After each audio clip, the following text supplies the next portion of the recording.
like I'm right about where you were 3 years prior. So let's take a step back 3 years and kind of analyze what made you transition into the thought process, the idea of doing something other than cloud computing. Can you kind of walk me through that? Yeah. So from my perspective, I wanted to take the skills that I had and the passion and the drive that I had and try to have an impact on some more macro problems.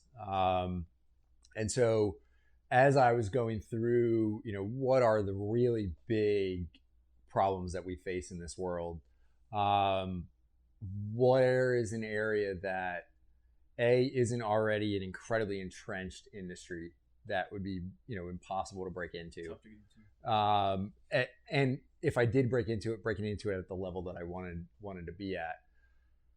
But then where is there an industry where we can have impacts on broad sets of society in multiple facets? And so I just stumbled across an article on vertical farming, and it was a matter of it piqued my interest. And so I read more, and I kept reading more. And over the course of a week, I went from knowing absolutely nothing about vertical farming to essentially telling my girlfriend Emily that I think I'm gonna do this. I think I'm gonna start a farm somehow.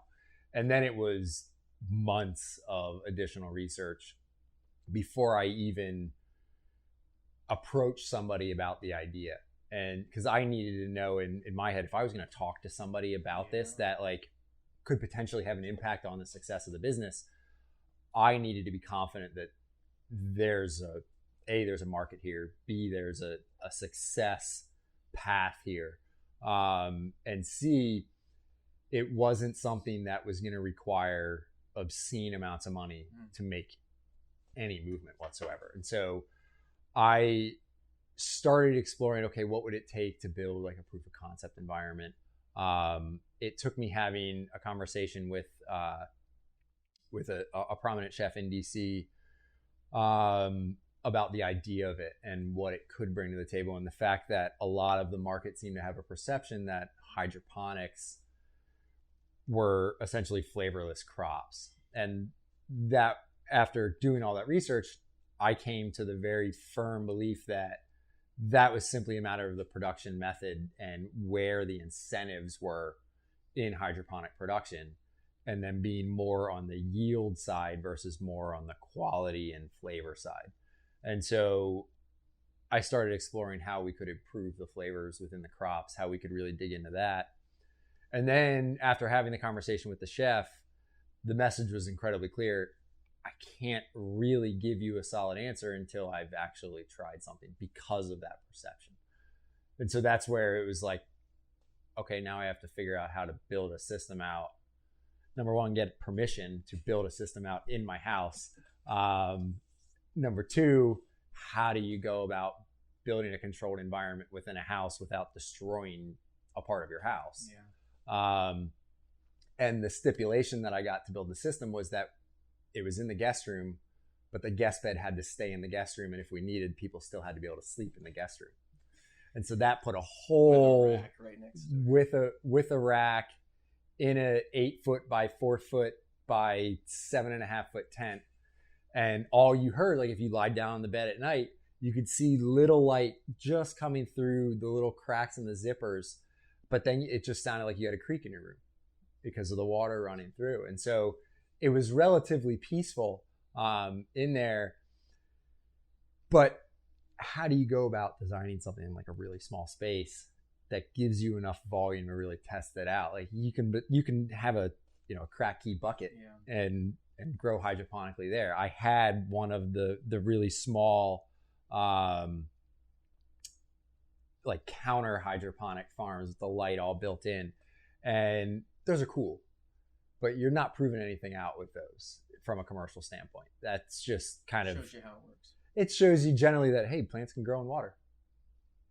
Give them some water, give them some light, give them some nutrients. Hey, they'll grow for you. You can't turn that into a commercial business, and that's not moving the needle at all. That the idea was never for it to be, research, a hobby that we were going to dive into. The idea was straight from the beginning. This proof of concept is to simply find out, how we can grow the best tasting crops, and can I then take this and model it and scale it? And so that's where we basically went through that process. And then it was a matter of designing out a proof of concept and essentially like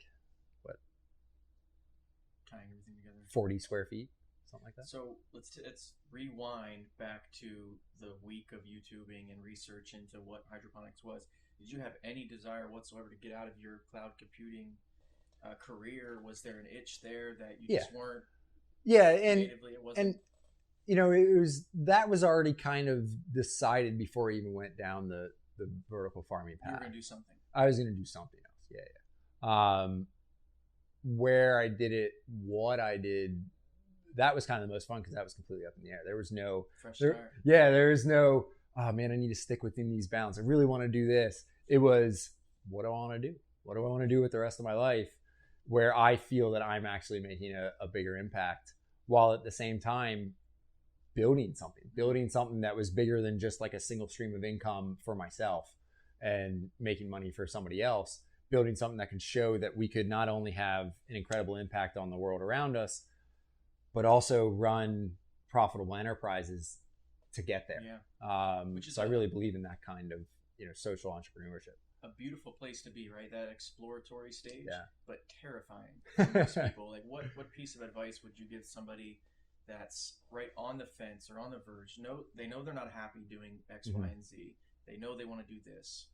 What are the next steps? Did that research and development kind of prove to you, like, oh, I can really do something with this, and maybe it's not 100% sustainable to my income that I previously had, but maybe it's a part of it, right? Sure. I mean, what did that journey look like for you? Kind of family, the transition, that leap of faith. Yeah. Walk me through that. The hardest part was making the decision that I'm going to do this whether or not I have a partner.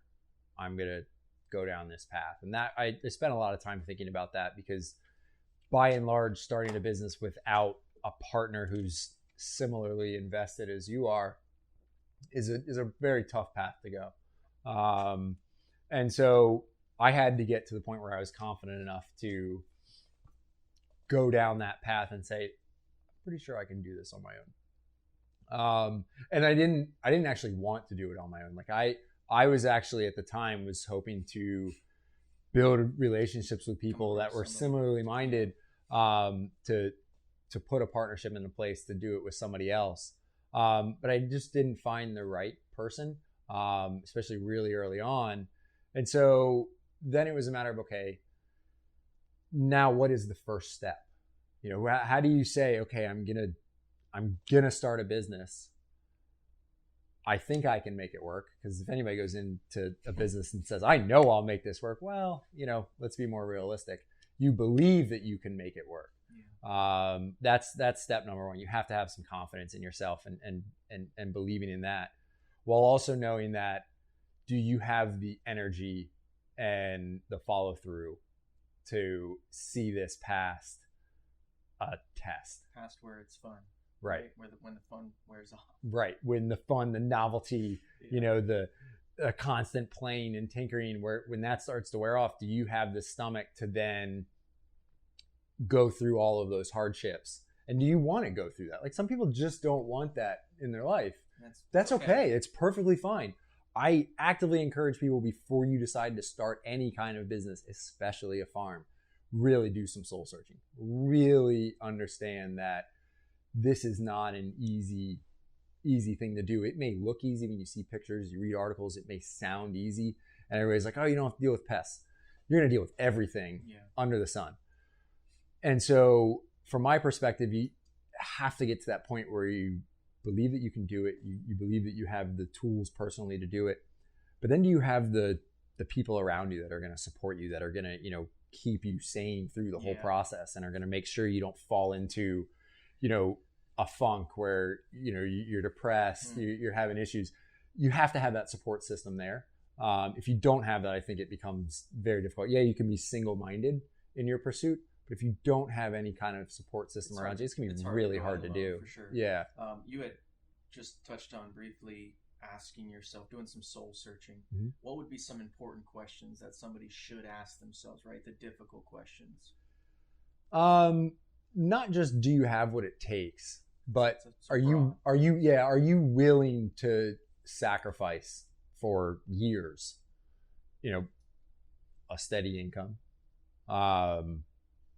the free time that you probably want, weekends. Are you willing to sacrifice that? And those should be the basics. Like, get past those first, because if you're not willing to sacrifice any of those, just don't go down the path. Go work for somebody else. It's perfectly fine. There's nothing wrong with being a ultra successful number 3, 4, 5, 6 at a company. Nothing wrong at all. There's got to be sacrifices made. Are you willing, comfortable to make those sacrifices elsewhere? Right. And how bad do you want it? Exactly. What is the level at which you think you'll push through, and how much can you stomach? I think people really need to figure that out first. That's a tough one. And then go down the path. Like, if you come to that conclusion that I can take this, fantastic. Then make sure that you've talked to your inner circle. You've talked to the people that are close to you. Make sure they're on board too. If they're not on board, it's likely not going to work, because they're not going to be supporting you on the back end. When you come home and you have a tough day, they're going to be like, I told you so. Yeah. And surrounding yourself with that positive energy. Exactly. People that believe in it as much as you do, and that are going to be there when things don't go right. Making sure you have that kind of people in your corner, that is, I think, incredibly helpful, because sometimes you just need somebody to, kind of take you from a bad day, and like, you've come this far, what are you talking about? Keep going. It'll work out. And they have the confidence in you. So I think that's like making sure you surround yourself with the right people. I think that's really important. And I'm not talking about employees. I'm talking about, your personal network. Yeah. I think that's really important for any entrepreneur, especially a farmer, because, plants don't grow overnight. It's a long cycle. So you got to have patience, and you got to be willing to deal with problem after problem after problem, and not get so stressed, so bent out of shape that you just can't handle it anymore. Yeah. Walk me through, right? You've done a bunch of research in the hydroponic system. You decided right off the bat, that's the system that I think is ideal for this business model. Yeah. PVC pipe, a metal rack from the garage. I mean, walk me through a little bit of that. So at first I knew, because of the system and where it was going to be, that I was going to use NFT channels, nutrient film technique. And so then it was a matter of, okay, how big are the channels do we need? How many are we going to put in here? So what's the production capacity of the space going to be? What are we going to be growing? So that'll help decide some of those questions for you. And while NFTs are a great technology and they work in a lot of settings, they're not for every type of plant. And so I was limited in what I could grow, but I knew that was the right system for that particular proof of concept. All right, so walk me through. I think we had just finished talking about the construction of your rack and all the hurdles that go through that. A rack in a house, in a home, probably with carpet. What are some considerations, some things to keep in mind when starting something like that at home? Where is the water going to go if you have a problem? Is probably the first place to start.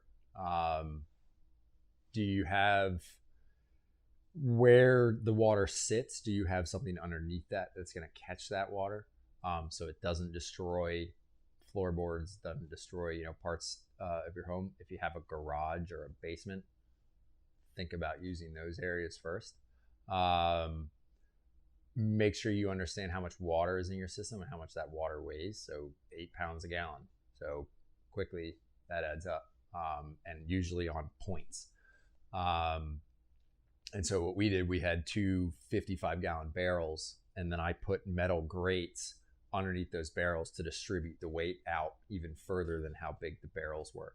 And so you didn't have, this, 2 foot in diameter circle, just with, hundreds of pounds of water pushing right down. So I spread the weight out like twice as much as the width of the barrel. So I distributed that weight. What I knew was across multiple floor joists. So I knew that it wasn't all on one floor joist. And then how many plants are you going to try to grow? So how much water you're going to have in the systems should be dictated by the quantity of plants you're going to be growing. At that time, I went by a ratio of a half a gallon per plant. And depending on the type of system you're using, it can vary what's actually necessary. But that allows you to have a large enough system where you're not having to make ultrafine tweaks every single day or multiple times a day because there's too many plants taking up too much nutrients, too much water. So you want to find that right balance between having a system that's just enormous and really space constrained, and having a system that has enough volume to where you have some buffering capacity within the system itself. What about controlling evaporation? In a house, especially, right? That humidity level is crucial. Keeping that low. Did you put a dehumidifier in place right off the bat in that room? Keep it sealed off in that closet? Yeah, for sure. And the first one, we actually didn't have the dehumidifier within the tent itself. I actually, because dehumidifiers put off heat, and so I actually ducted the dehumidifier from the outside of the tent to suck out the moist air and then blow back in only half of the dry air back into there. And so the goal was to not continue to add heat back into the tent while continuing to remove out the moist air. Because especially in a home, management of the humidity for the home's sake is important, but obviously management of humidity for the crops is even more important. What's the ideal temperature that you found right off the bat that was successful for the plants? Temperature of the room, temperature of the water. I've noticed we were walking around your farm a little bit earlier, and you have water coolers that cool the water for a specific reason. Yeah. So when I was doing the research, I really honed in on the fact that you can prevent a lot of problems by maintaining lower water temperatures within reason. So upper 60s, lower 70s. You start to get up higher than that, you start losing the water's ability to retain oxygen. You also open yourself up to more potential pathogens.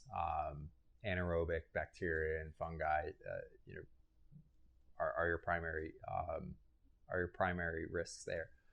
But what I aimed for within the tent itself was ambient temperature was 75 degrees plus or minus 3 degrees. And then the water temperature I aimed for was right around 70 degrees. And so I constantly had that water being chilled. But what I didn't do, because I actually had two separate systems in the same tent with two separate nutrient mixes, what I didn't do is I didn't cross-pollinate those two systems. Kept them completely separate. What are the benefits to that? Risk mitigation. So you have a problem in one, you still have stuff healthy in the other.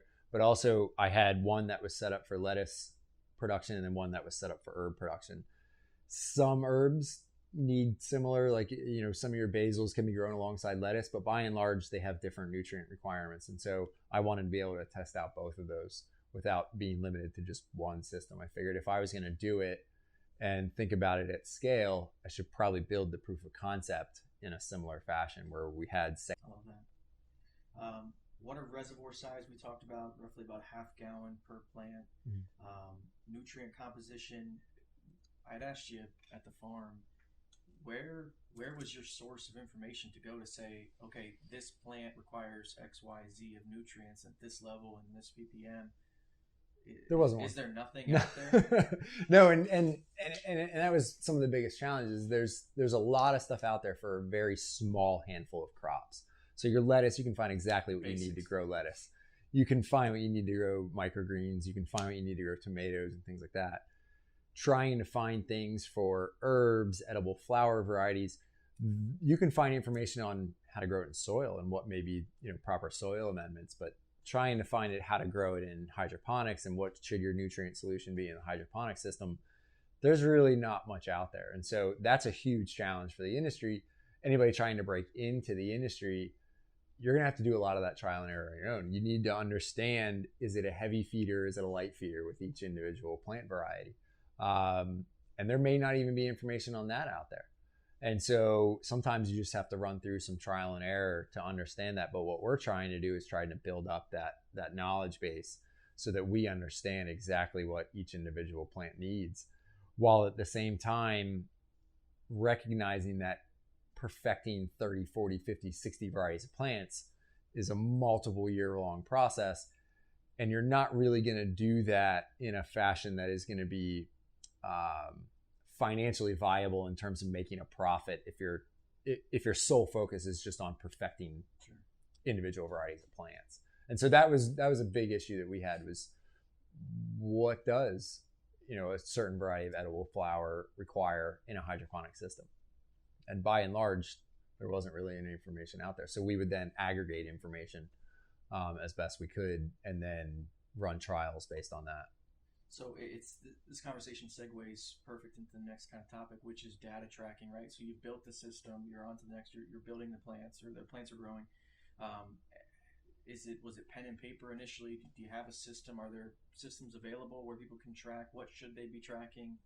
I mean, what information is important information? Obviously, everything is a broad answer, but I mean, pen and paper is great until you're on a lot of water all day, and then pen and paper can be a risk. Spill water on all your notes. Notes can become useless really fast. And so even if you do write things down on pen and paper, I definitely recommend transferring that into a digital format as fast as possible. Even if you just take a picture of it, transfer it into a digital format, because you're just around water. Water's going to get on things. It's inevitable.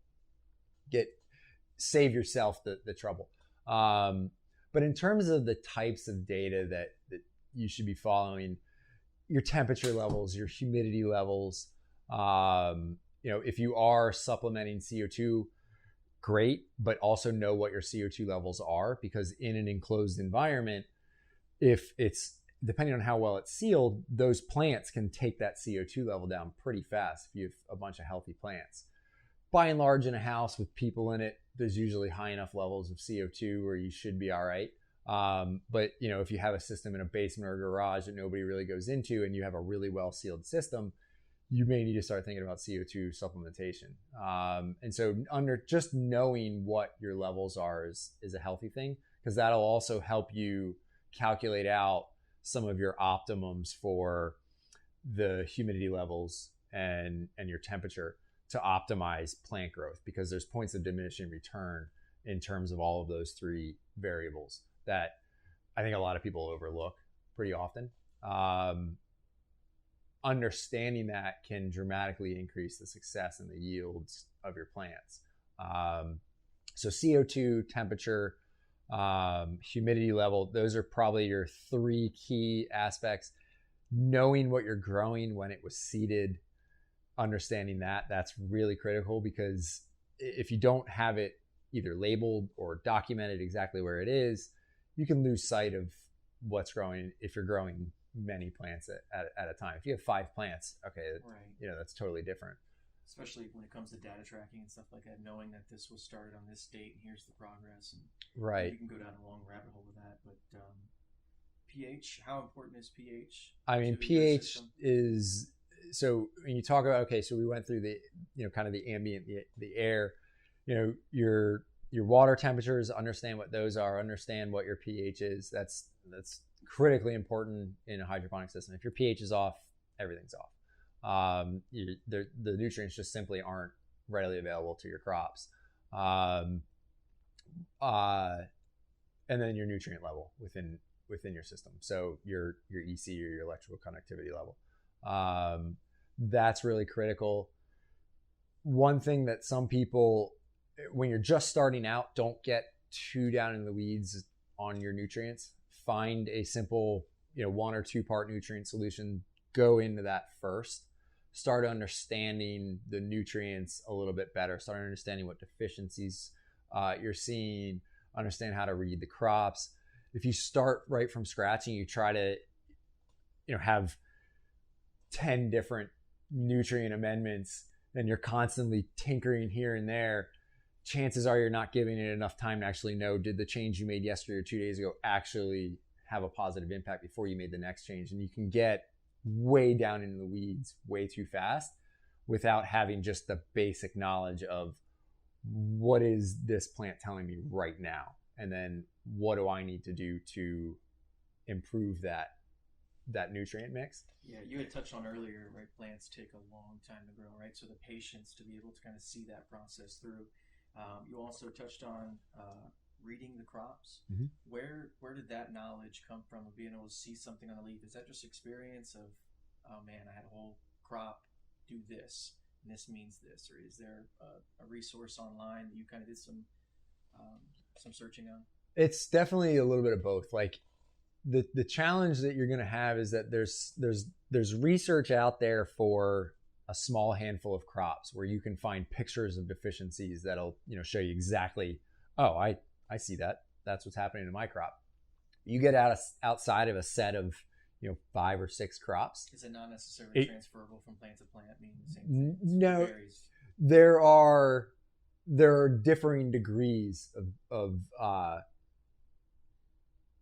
conformity in terms of like what one nutrient deficiency will show up in one plant versus another plant. And so you can't just say definitively that, oh, this nutrient deficiency that I'm seeing on say a cannabis plant, because when you look up nutrient deficiencies online, that's what's going to pop up first.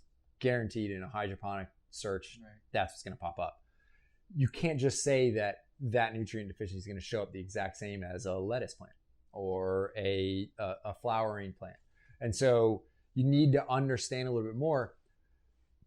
However, there are some kind of uniform telltale signs of certain deficiencies.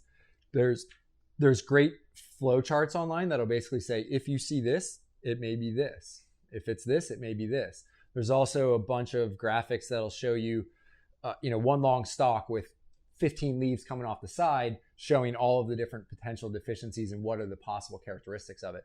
Those are very helpful to get you started.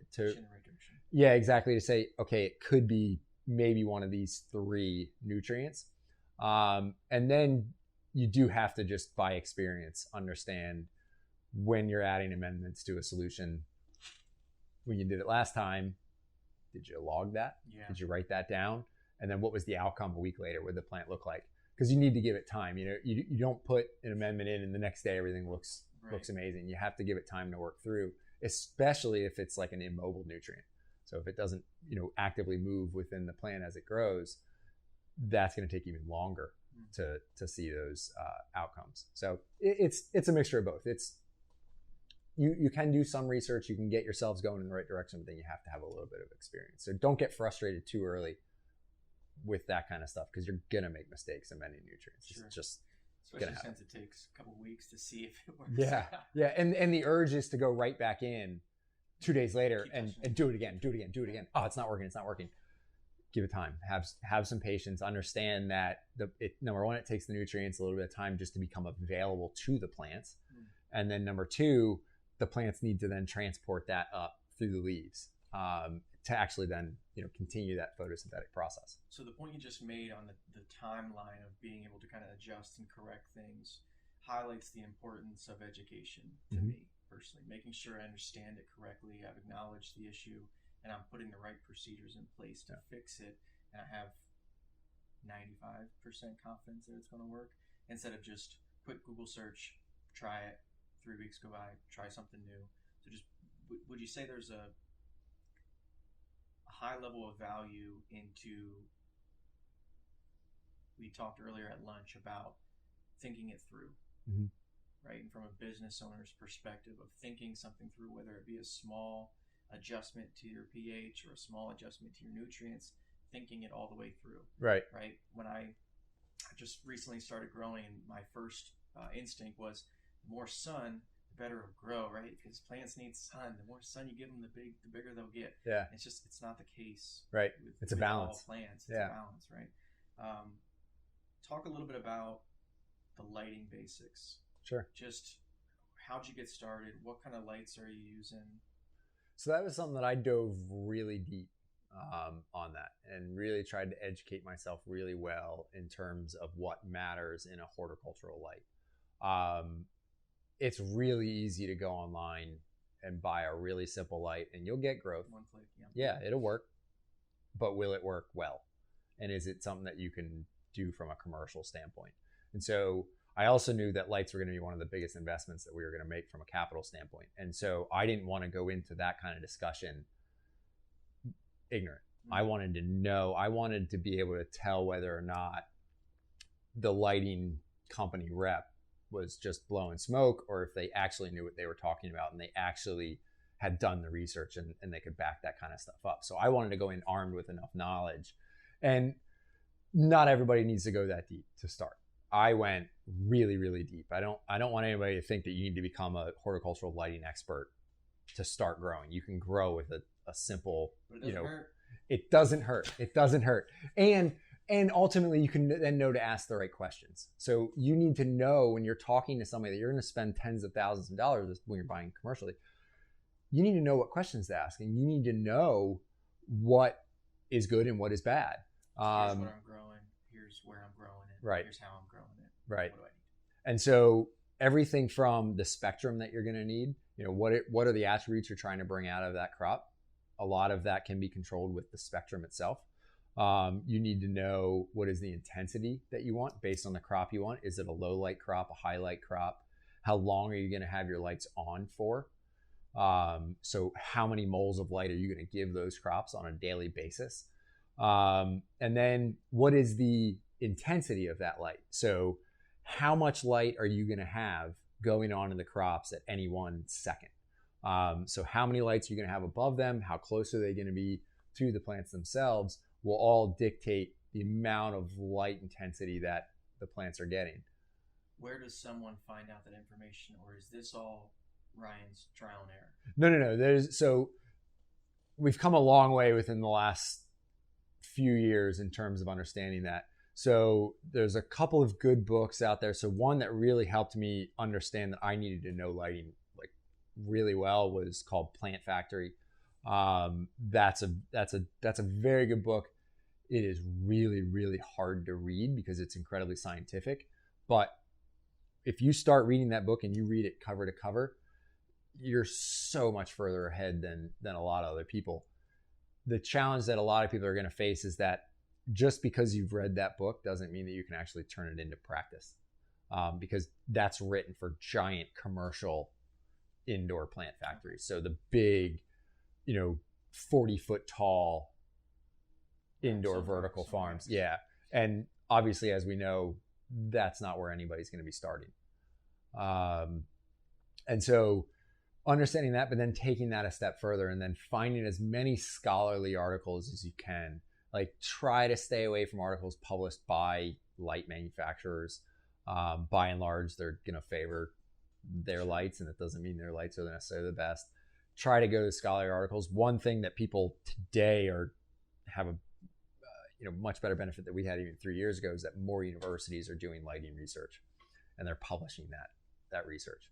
That'll really help move this forward, and they're actively working on a standard for how you have to label a light in terms of its efficacy, in terms of its output. There hasn't been a standard thus far. You just have to trust what the manufacturers say. And so I think that'll go a long way in helping people make better decisions. So someone's building a rack right now. They need lighting. What's your go-to lighting right now? Obviously, what we just touched on, it depends on the plant, right? Yeah. We use custom. What's a good place to start? We use custom tuned LEDs that are custom based on our preference in terms of the amount of certain parts of the spectrum for a certain output of a crop. There's a lot of, and I don't want to push somebody towards another. Like, I'm not compensated by any lighting company, so I don't want to push somebody one way or the other. But what I will say is, don't call one. Call many companies, talk through it with many people, get a level of comfort in what you're talking about, and then see if there's anything online to back up the claims that the companies are making. if you're really going simple, go a full spectrum LED batten tube. That'll work. You'll grow plants under it. It's probably not the most efficient, and it probably won't grow you the best plants, but it'll grow plants. And then you can build from there, as opposed to spending, $100 a light on more sophisticated lighting.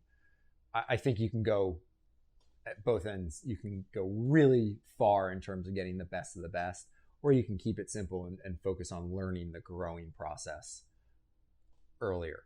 I would recommend the latter. Like, keep it simple, learn the growing process, learn how to read your plants, and then you can start experimenting with other kinds of lights. Then fine tune it. Yeah. All right. So we just talked about lighting a little bit.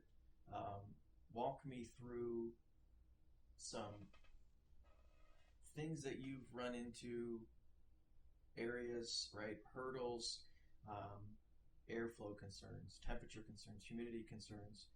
Was there anything that, like, word to the wise, check this out?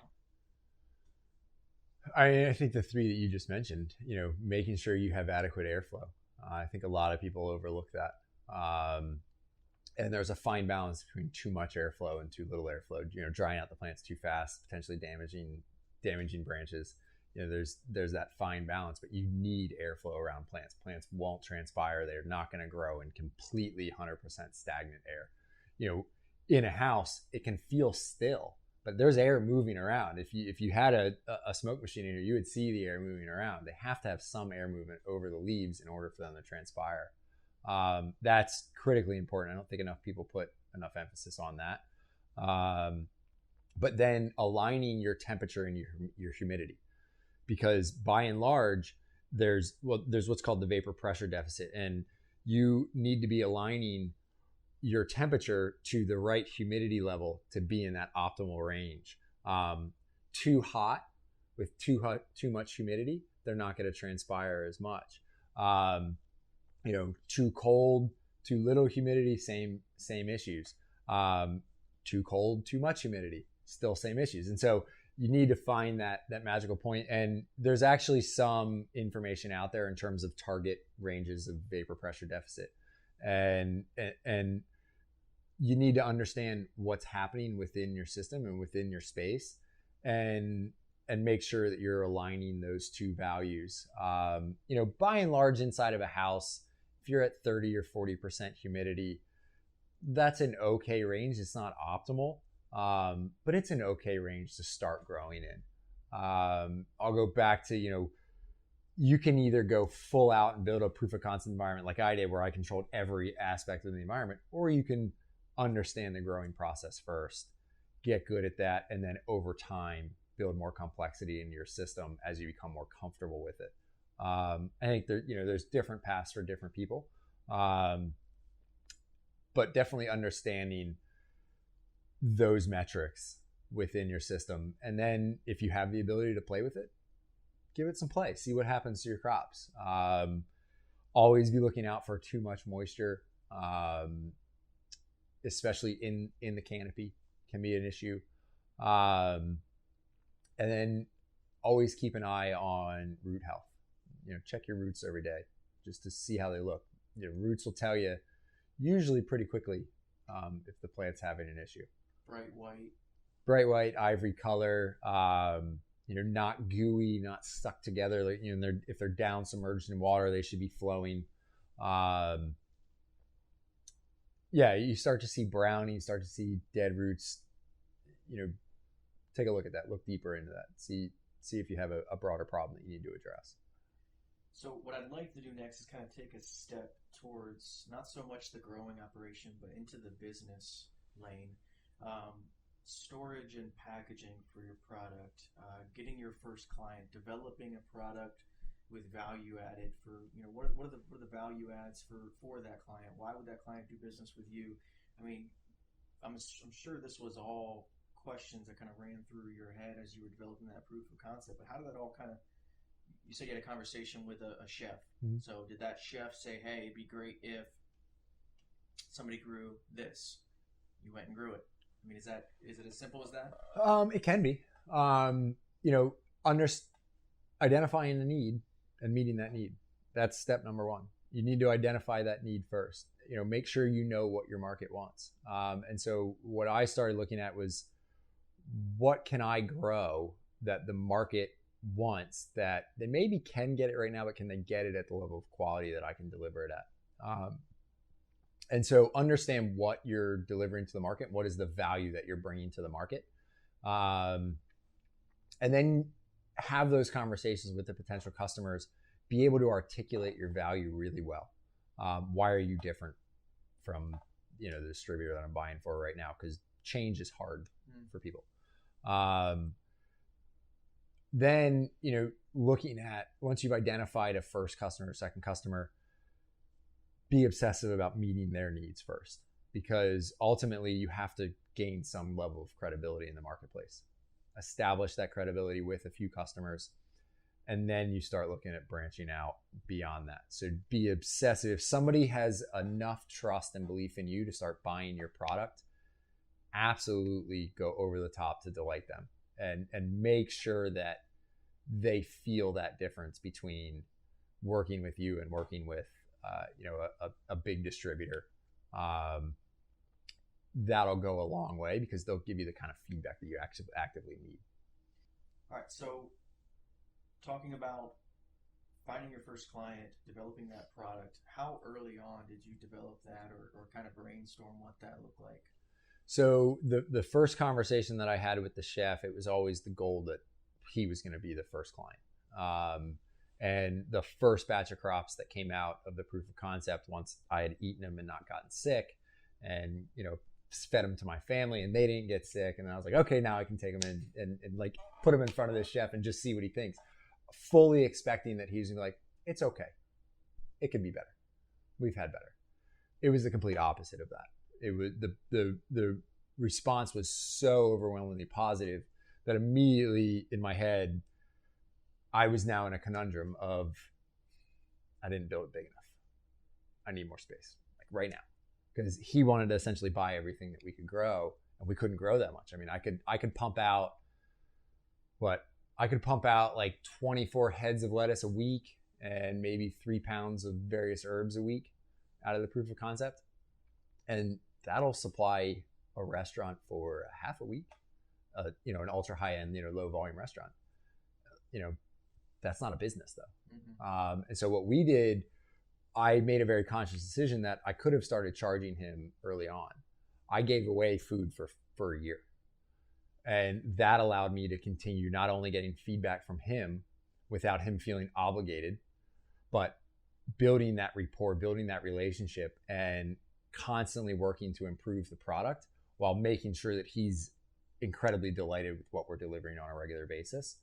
And then making sure that that relationship is strong enough to where that becomes a springboard to other relationships. And so that was always the goal that I wanted to have, was we need to build a relationship with somebody that has some credibility, has some clout.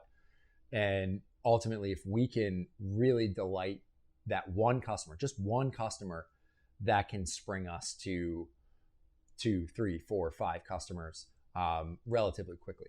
And it was a year in, and we finally started collecting revenue after, I had grown in the proof of concept for about 10 months, and then stopped growing in the proof of concept, built out the farm, the commercial space, and grew for 7 months before we charged for anything. With the sole intention that you're giving us a chance. You're taking a chance on us by serving products that we're growing for you, unproven in the marketplace in your restaurant. So you're taking a chance on us, so we're gonna go above and beyond for you. And ultimately that has led to a lot of additional referrals, additional success. And I didn't want to not make money for that long. Like, it would have been great if we were pulling in revenue earlier, but I'm assuming you saw that as an investment. Yes, right? 100%. You're investing into the client. I took a note, become obsessed with your clients. Yeah. Yep. I mean, at the small end of the market, that's all you got. It's really easy to sit on the couch and create a product and build the client and customers around that because you think it's so great, but are you willing to give it away for a year, right, to prove it? Right, exactly. And after that year, are they willing to pay for it? And just because you think it's a good idea doesn't mean they do. Right. You need to make sure that they think that it's a great product. And so being obsessed with your client's opinion, your client's success and satisfaction ultimately will help you make better business decisions in terms of how do we make sure that that is our ultimate goal, is our client's success and satisfaction, rather than this is a great idea, everybody's going to love it. Well, how do you know that? Have you proven it out yet? And they don't get that from the big brands. No, they're no. not going to get that from the big manufacturers. No, it's take it or leave it. And how much effort does that take on your end to just pay a little more attention to your clients and actually show some interest in what they need and what they want? Yeah, I mean, that takes a lot of effort because their needs and wants change often. And so, we're not a farm that just grows heads of lettuce and they're going to want heads of lettuce all year round. And so we have to understand those cycles. And so the better the relationship you have with those customers allows you to make better decisions on the back end because you're getting that direct feedback from them. So we're obsessive about the feedback that we get from chefs. Your thumb on the pulse, right? Yeah. The chefs are your thumb on the pulse. Yeah. And by and large, in terms of like this part of the industry, they're not used to that. And so it can be sometimes difficult to get really objective, actionable feedback. They're just not used to saying, oh, this could be better, this could be better, this could be better, this could be better. They're just used to take it, and it's either good or it's not good. There's two variables. We usually get, oh, everything's great. I can't actually do anything with that. Yeah. I can just say, okay, well, what we're doing is good, but I can't actually act upon that information. I can't improve the systems based on that information. And so we try to pull a little deeper. We try to talk a little bit more about what do they like about it? What do they not like about it? If they had to say one thing that we could do better, what would it be? Yeah. And so those kinds of conversations go a long way in terms of building that rapport back and forth, because they now see that you care about what they think. You're not just out there it's not transactional to you. Yeah. It's very much a relationship. Yeah. The constant effort to improve, right? I mean, I had picked that up a couple different times based on a few things that you had said. You've heard the phrase, if you're not growing, you're dying. I feel like that's very much your perspective. Is pun intended there? Yeah. If you're not growing, you're dying.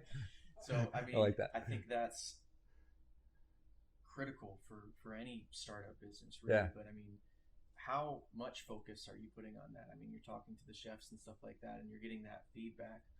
You're taking that information. Are you taking all that information and kind of weeding through it and figuring out what you can actually do with it? Or yeah, and some of the information, there's not much you can do with it.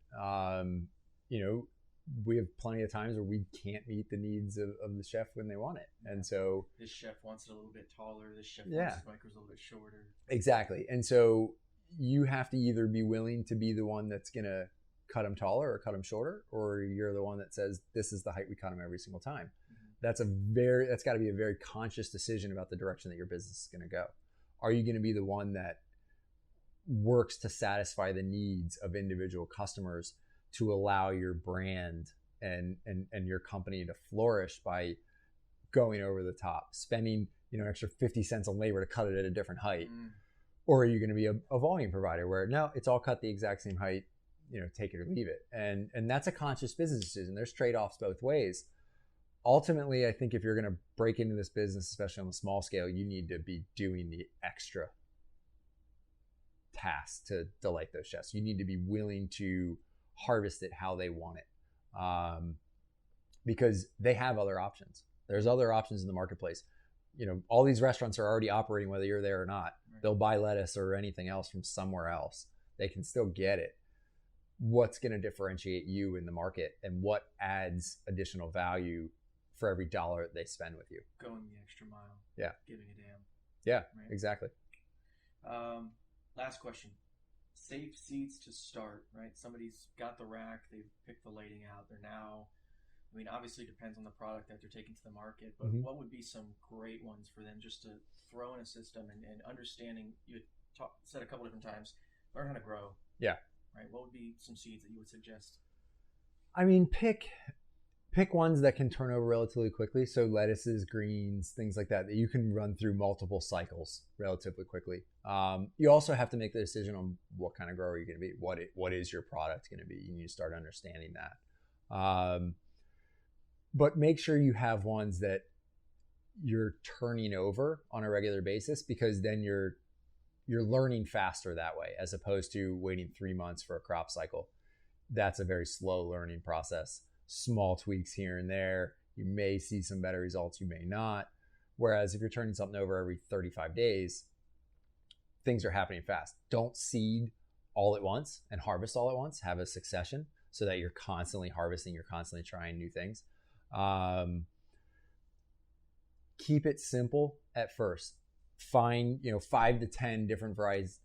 Don't get me wrong, I get stuck on Johnny Seed's website just like anybody else and have 50 things in my cart, and then I have to pare that down because there's just too many things. But ultimately, it's really easy to be excited about growing all these different varieties, but you don't actually learn by growing all those different varieties. You learn by focusing in on a few varieties, getting really good at those, and then channeling that information and that knowledge into growing other either similar varieties or different varieties, and then understanding what those deltas are between the different variety and the variety that you already know. So I think, keeping it simple, go with ones you can turn over on a quick basis. And if you want to grow different things that taste like different things, try basils. Basil. Yeah, basil is relatively easy to grow. You can get all different kinds of flavor out of basil. So my dog's name is Basil because that's what we're growing a lot of to really learn the growing process. And I got tired of growing, lettuce. But there's just so many different varieties that you can grow. And so, our catalog's like 30, 32 or 33 different varieties of basil. But that's a crop that's easy for people to start. It's easy for people to use in their house if they have a ton of it, make some pesto.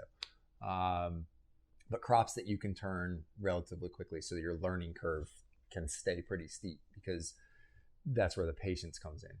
If you have a long growth cycle crop, you feel like you're stuck. Especially in the beginning, right? Getting those quick gratifications, seeing that return. Being able to come in on one morning and see a lettuce head when it's at like its exponential growth phase, and then the next day coming in and it's 25% bigger, and it just blows your mind to see that amount of growth that fast. It's so rewarding. It's so satisfying. And you need those wins. You need that to keep pushing you forward. You need to be able to see that happen, to know that you're doing something right. So keep some of the basics growing, right? So you can your learning curve is steep, and then maybe experiment with some other things is what I'm gathering. All right, that's all I have for you. Do you have any kind of closing remarks? I think I'll kind of hit home on the keep it simple part. It's already a complex operation as it is. Growing, a lot of people just think of growing as putting seeds in soil, but when you're doing it professionally, it's highly complex.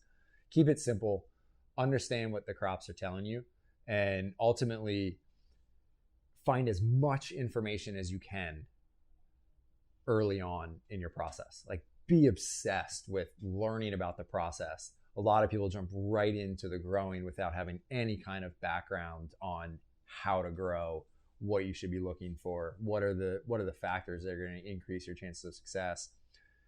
Keep it simple while being obsessed with knowledge capture, and really making sure that when you go to do this on a commercial basis where you're trying to make a paycheck or pay people to do this, you're prepared for that. And the more knowledge you build early on, the better decisions you're going to make from a business standpoint, because you then understand what are the financial characteristics that involve. So keep it simple and just be obsessed with building knowledge, I think, is something that you just can't drill home enough. I think, we'll leave it at that. that's the best. Yeah. Be obsessed with the product. Be obsessed with the systems and the procedures. Be obsessed with the clients. Yep. Yeah, exactly. say it. Like, you can't know enough. Like you can't know too much, and you likely will never know enough. And so, obsession. Yeah, exactly. And growing plants is rather therapeutic, so that'll help you along the way.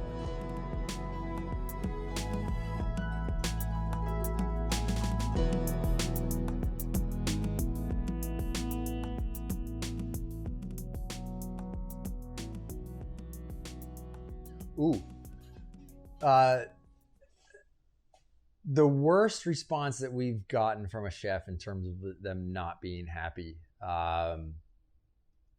stemmed around us not harvesting things in the way that was agreed upon. By and large, knock on wood, I've never been chewed out by a chef. We've built these relationships to where we have a pretty good rapport. If something's not right, they're usually pretty nice about it. Like, we don't get yelled at.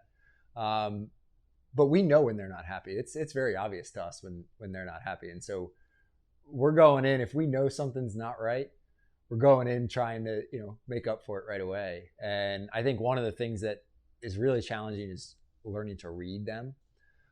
You can walk into a kitchen and feel tension if they're having a bad day. And usually that's when you just say hi, you drop the stuff off, and you get the heck back out of there. You don't want to be having those conversations with them on a bad day because there's already enough stress in the room. Nobody wants to see that. But no, we've been lucky enough, but that also goes back to, we've been obsessive. Like, nothing goes out of the farm unless it meets our standard. And that's been critical, because I'll text the chef, an hour before I'm supposed to be there, and tell him, I'm really sorry, but I'm not bringing this product to you. This does not meet what you expect from us. And some chefs will be like, bring it to me anyways, we'll use it. And I struggle with that, because I usually just don't want to send it anywhere, but we'll just give it to them for free. I think that shows, when you have a standard and you set a standard, you don't compromise against that standard. And so by and large, I can't recall a single time I've been chewed out by a chef. I've known they weren't really happy and like we disappointed them, but we've tried to make up for it really fast. And we're honest. We're so honest. Like, sometimes we're probably too honest with them. When we have a disease in the farm, we'll tell them, this is the problem that we have. There's no sugarcoating it. This is how long it's going to take us to get back up and running. There's no point in not telling them the truth. You can balance how much you tell them, but be upfront and honest with them. They realize problems happen. They've dealt with farmers in the past. They know how many problems they deal with on a daily basis in their restaurants. Just be upfront and honest, and set that standard at the beginning so they know you're going to be honest with them. That's really important in building rapport with these guys. It's all a trust business. They have to trust you. When I look at the difference between just being a farmer and then having to go actually sell the product to a discerning customer, I had already been in business development, so I understood a sales process. Or so I thought I understood a sales process. Selling to chefs is a little bit different. You think you know what they want, and then they throw you for a loop, and it's completely different from what you thought. I think they actually like that. I think they try to keep you on your toes. But that's also what makes it fun, is that keeps us having to stay on top of stuff at the farm and try to stay one step ahead of them. The hardest part, though, is you have to convince them, because it's not like they can't get some of these products already. You have to convince them why to switch. Why should they go through the hassle of bringing in a new vendor, of doing another order every week or twice a week? And what is the additional value that you're going to bring to the table? And that's where we've always focused, is the value that we bring is the most important aspect of that relationship. So we're always trying to add more value. We're always trying to do the extra step that others may not be willing to do and that they can't maybe get from their current provider. And so you need to find those little layers of added value and make sure that you push those in your conversations with them, in your pitch. When you're talking to a chef for a first time, make sure you really hone in on what you think is going to be important to them, and ultimately what is going to make you different from their existing provider. Because if you can't drive that point home enough, your chances of success are pretty slim. Their background. So we always want to know a chef's background. Where have they been? What kind of restaurants have they cooked in? Who have they cooked under? So what's their influence? techniques. What does the restaurant itself have a theme in terms of the food that they cook? Look through their social media profiles. What are they posting? What products are they using now? Who are they tagging? Know as much about them as you possibly can. And you don't necessarily have to go in and like say, hey, we know all this stuff about you, but keep that in the back of your head. Like, you know what is driving them. Try to discern some of their personality out of things like social media. And then try to match that when you go in with them. If you know you have a really, serious chef, there's two ways to approach a serious chef: with seriousness back, or with a more jovial, kind of lighthearted manner where, you're just trying to lighten the mood a little bit. If you have a guy who clearly is fun, you need to match that. Don't go in and be serious, because they're gonna be like, oh, he's no fun to work with. So understand them as much as you possibly can. Understand their motivations. What is the goal of their restaurant? Is this a restaurant that's going for like a Michelin star? Is this a restaurant that wants to be a fast casual place that really hones in on high quality local ingredients? And then you need to tweak your sales pitch based on that information that you find out. So it can't just be the same pitch every single time, because you have to adapt it based on the motivations of the customer. You're going in with a referral from the other chef. You have instant credibility when you walk in the door. You can't buy that. That is a winning formula over and over again. This is, like I said, it's a trust-based business. If they don't trust you, your chances of success with this are pretty low. And so you automatically have a little bit of trust when a friend, another chef, has recommended you to them, because you've built that credibility. You've established yourself as a player in the space. You may be new to them, but clearly you're not new to everybody. Going in cold is a much different challenge. You need to be immediately trying to build a rapport with that chef right off the bat. You obviously need to know a little bit more about them if you can, but you need to know where you're going to fit into their restaurant, and what are you going to bring to the table that's a little bit different when you're cold. We always are incredibly grateful when chefs provide recommendations to us. That's been our lifeblood, and I think that's a lifeblood of a lot of the small agricultural industry. But at the same time, in order to scale the business, you can't just depend on referrals forever. You have to go out and you have to be willing to knock on doors.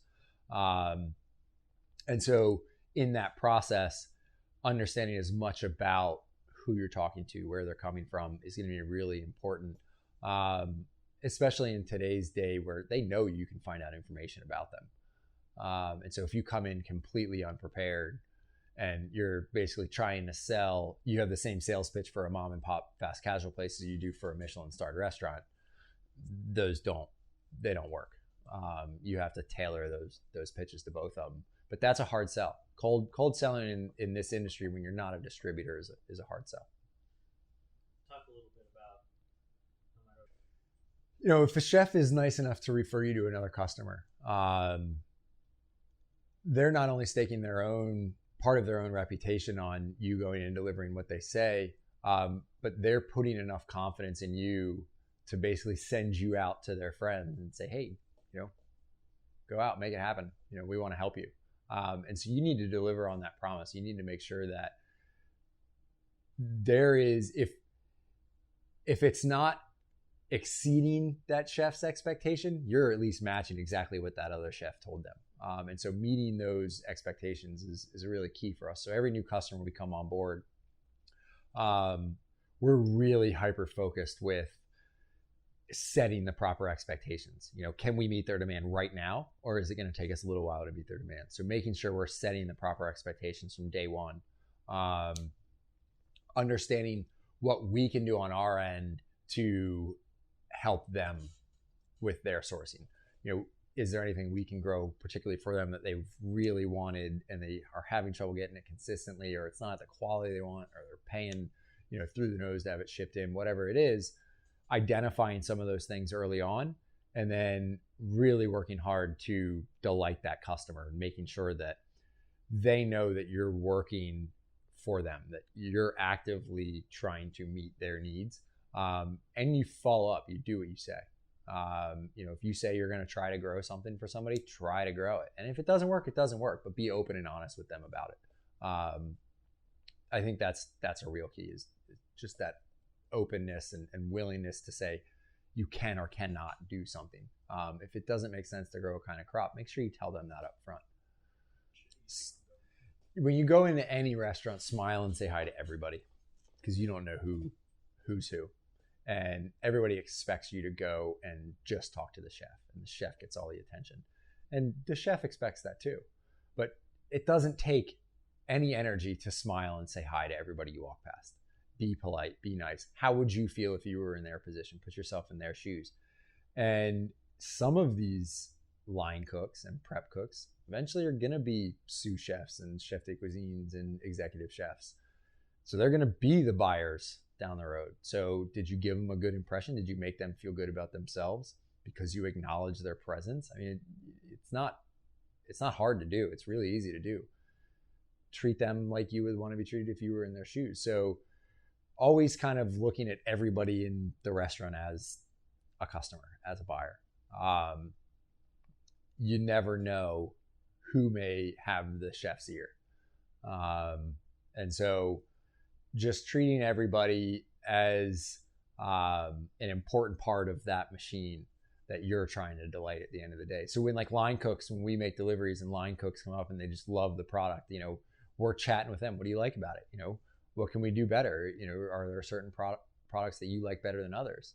Not diminishing their opinions just because they're a line cook. So making sure that you let them know that their opinions matter, that what they think actually matters, regardless of whether or not they're the one placing the order or making the decisions. Ultimately, if they're using the product in their work, they're going to have feedback from the chef. Oh, this product's great. Oh, this product's not that good. We were getting better product before.